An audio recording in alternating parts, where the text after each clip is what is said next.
Shalom, selamat malam Bapak Ibu Saudara yang dikasihi Tuhan Yesus Kristus. Selamat berjumpa dalam renungan pada malam hari ini. Kita bersyukur karena kasih karunia Tuhan, kemurahan-Nya telah memampukan kita untuk melewati hari ini dengan penuh sukacita.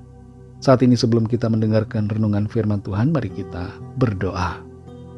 Bapa, dalam nama Tuhan Yesus Kristus, Bapa yang maha baik, Bapa yang penuh kasih dan kuasa, kami bersyukur untuk berkat kemurahan-Mu.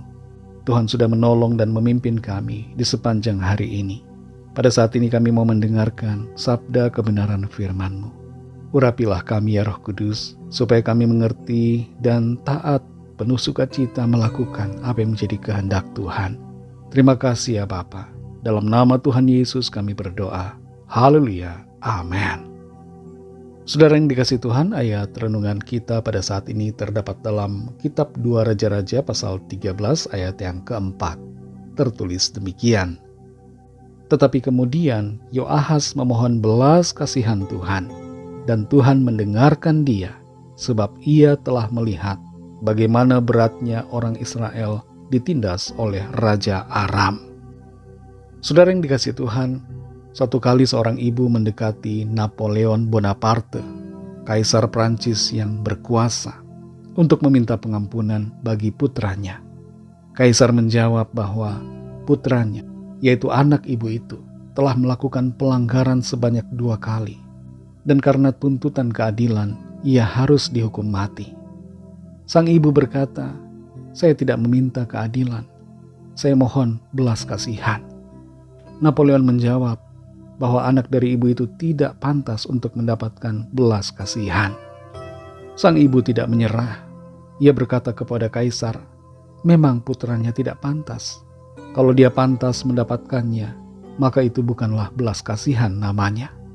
Justru karena ia tidak pantas menerimanya, maka saya meminta belas kasihan daripadamu. Mendengar kata-kata dari ibu ini, Kaisar Napoleon kemudian berkata bahwa ia akan memberikan belas kasihannya kepada anak ibu tersebut. Dan anak itu pun dibebaskan dari hukuman mati. Belas kasihan, sama halnya dengan anugerah atau kasih karunia, adalah suatu hal yang diberikan bukan karena kepantasan, tapi semata-mata karena dorongan dari kasih dan kemurahan. Belas kasihan atau kemurahan diberikan bukan kepada orang yang pantas untuk menerimanya, tapi diberi kepada yang tidak pantas untuk menerimanya. Itulah prinsip belas kasihan, itulah prinsip anugerah dan kasih karunia. Dalam 2 Raja-Raja 13 ayat 4 ini, kita membaca, tetapi kemudian Yoahas memohon belas kasihan Tuhan, dan Tuhan mendengarkan dia, sebab ia telah melihat bagaimana beratnya orang Israel ditindas oleh Raja Aram. Yoahas sebenarnya hidup dengan cara yang tidak berkenan kepada Tuhan. Ia melakukan penyembahan yang asing, yang bukan kepada Tuhan, tapi kepada berhala. Dan hal itu menyebabkan bangsa Israel menjadi berdosa karena ikut-ikutan menyembah berhala. Akibatnya dosa itu membawa konsekuensi yang buruk bagi bangsa Israel. Mereka mengalami penindasan dari bangsa Aram. Tapi di sini kita membaca bagaimana Yoahas kemudian memohon belas kasihan kepada Tuhan. Dan terhadap permohonannya itu, Tuhan menunjukkan belas kasihannya kepada Yoahas.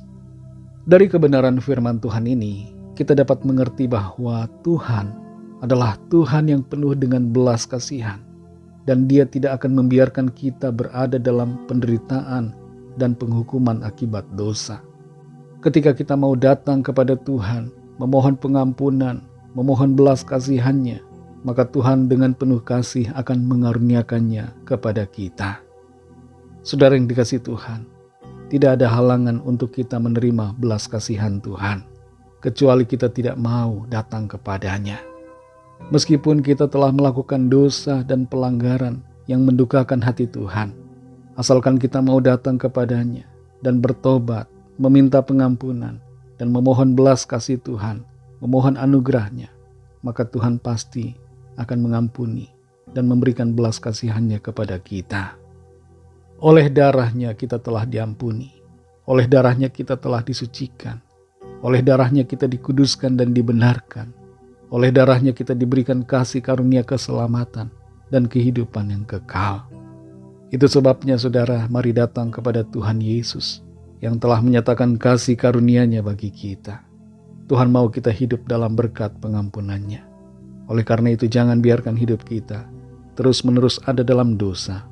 Tapi tinggalkanlah dosa dan hampirilah tahta kasih karunia Allah di dalam Kristus Yesus Tuhan kita. Mari kita berdoa.